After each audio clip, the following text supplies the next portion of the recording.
Durante a inauguração de um trecho de uma ferrovia da integração Oeste-Leste em Ilhéus, na Bahia, o presidente Lula fez um aceno aos empresários. Vamos assistir. Este país foi tomado pelo ódio e foi tomado pela mentira.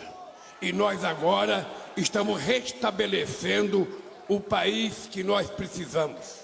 E é isso que eu quero conversar com os empresários. O que um governo pode oferecer para um conjunto de empresários brasileiros e estrangeiros que querem investir num país como o Brasil?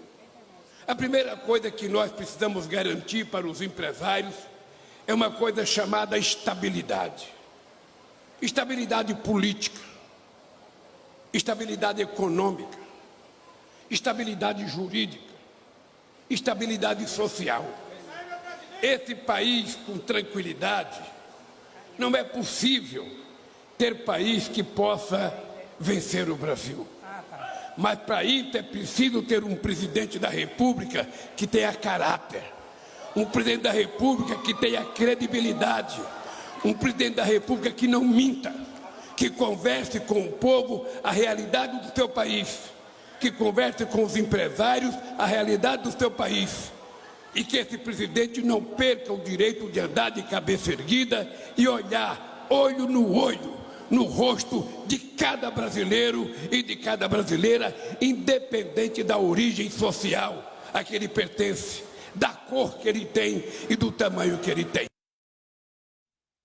Gente, vamos começar a nossa análise. Vitor, eu abro com você, porque é muito interessante, não precisa a gente ir tão longe para saber de quem que ele estava falando, né? Fazendo uma referência ali, até suave, diante de várias críticas, né? E frequentes críticas do presidente da República ao seu antecessor Jair Bolsonaro, né? Para além desse aceno que ele faz para o empresariado, eu acho interessante a gente pensar essa fala dele, porque agora, no sábado mesmo, eu conversando com um dos auxiliares próximos do Lula, perguntei qual foi a reação dele com o resultado do TSE. Ele não esboçou nenhuma reação. Eu falei, mas ele não esqueceu o ex-presidente, porque toda vez que sobe ao palco, fala de Jair Bolsonaro. Cabe ainda essa toada diante da saída do jogo político do ex-presidente Jair Bolsonaro? Eu acho que tem uma dependência, né, Tainá, desse clima, né, de nós contra eles, dessa disputa política, mas eu faço uma ressalva de que a fala do Lula, ela vai na direção correta, o que falta é ser aplicado. Ele fala em segurança jurídica, ele fala em segurança econômica e fala em segurança política, estabilidade, né, como um todo. Estabilidade política, a gente vê que o governo tem tido uma dificuldade muito grande de mobilizar a base para aprovar projetos que são importantes no Congresso Nacional, principalmente o novo arcabouço fiscal e a reforma tributária, que, né, vão ser colocados em pauta pelo presidente da Câmara, Arthur Lira, essa semana. Ele fala de estabilidade jurídica e a gente viu o governo trazer, né, tentar revisar e colocar em discussão medidas que foram aprovadas tanto no governo Temer quanto no governo Bolsonaro. Também rediscutir a autonomia do Banco Central, ou colocar em xeque a estabilidade do país, que é proposta exatamente pela autarquia. E a gente fala também em estabilidade econômica, que aí sim o governo ele vai na direção correta, apesar dessas falas do presidente, porque, em paralelo, enquanto o governo propõe medidas de extrema importância para a economia do país, por outro lado, o próprio presidente e algumas alas do PT causam essa estabilidade ao colocar em xeque, por exemplo, a atuação do Banco Central, ou, enfim, tentar rediscutir esses ditames da política monetária. Então, o discurso vai na direção correta, né? Apesar desses acenos e dessa indicação clara de que ele faz esses ataques, né, direcionados de uma forma meio paralela ali ao ex-presidente Jair Bolsonaro. O presidente ele fala na direção correta, mas falta agir na direção correta ele pessoalmente, né? E aí, Janaína, concorda com a colocação do Vitor quando ele traz esse apontamento de vários outros posicionamentos recorrentes e anteriores do presidente Lula que colocam em xeque o que ele se propõe a fazer? Sim, primeiro, bem-vinda. Obrigada. Muito feliz de te encontrar aqui. Concordo, realmente, são muitas iniciativas do próprio presidente que geram essa instabilidade que prejudica o país, prejudica o empresariado, prejudica a potencialidade da chegada de mais investimentos e mais investidores. Por outro lado, quando ele lista ali as qualidades, né, do presidente que o Brasil precisa ter para seguir adiante, eu ouso dizer, né, sem querer desrespeitá-lo, que nós ainda estamos à procura, né, desse quadro. Eu, infelizmente, como brasileira, eu digo, até hoje, né, o Brasil ainda não conseguiu encontrar a figura com estas qualidades que foram tão bem apontadas pelo presidente Lula. Não as vejo nele, não as via no ex-presidente, né? Entendo que ainda estejamos carentes.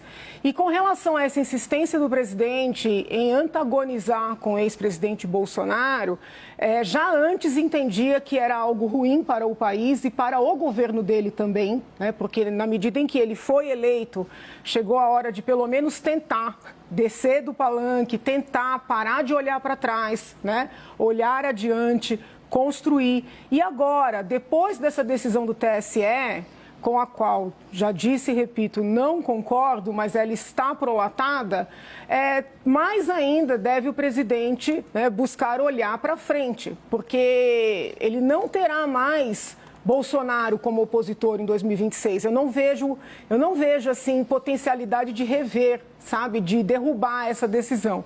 Então não será Bolsonaro. Se não será Bolsonaro, se esse quadro ainda está em construção, seria mesmo melhor para o país e para o próprio governo do presidente ele deixar esse discurso. Ele acabou ficando ultrapassado e mais ainda depois da decisão do TSE na semana passada. Fábio, quero chegar em você também, tudo bem? Boa noite, bem-vindo novamente.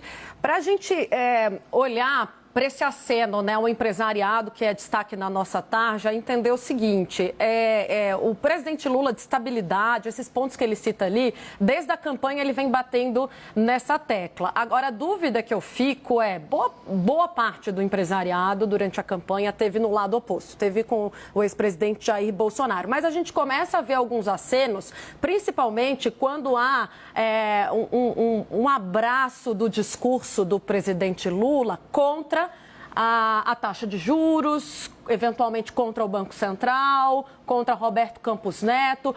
Dá para dizer que esse empresariado está migrando, está chegando mais perto do governo Lula 3 ou ainda é muito cedo? Boa noite, Tainá. Boa noite, colegas da bancada.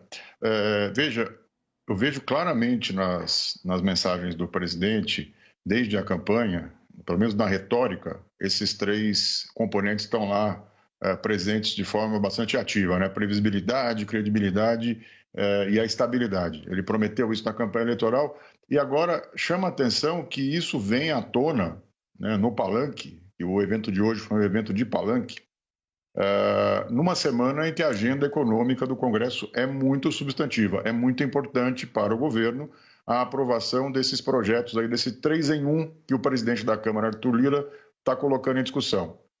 A aprovação definitiva do marco fiscal, a aprovação do projeto de lei do CARF, do voto de qualidade, que muda o voto de qualidade no CARF, que é muito importante para o governo do ponto de vista da arrecadação.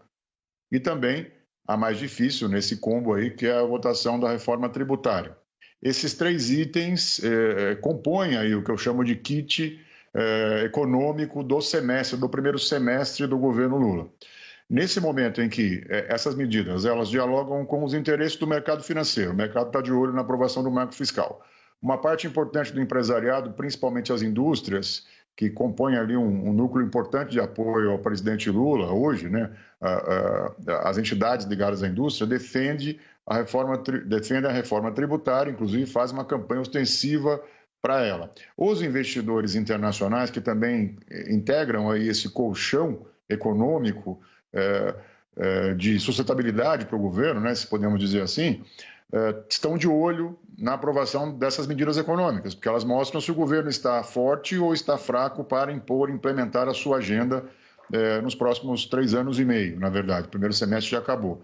Então, esses três atores, digamos assim, o mercado, o empresariado, sobretudo a indústria e os investidores internacionais, estão muito atentos às falas do presidente. E quando ele vem a público para dizer que pregar a estabilidade de novo, dizer que seu governo será previsível do ponto de vista da segurança jurídica, ele está tentando construir de novo uma aproximação com segmentos importantes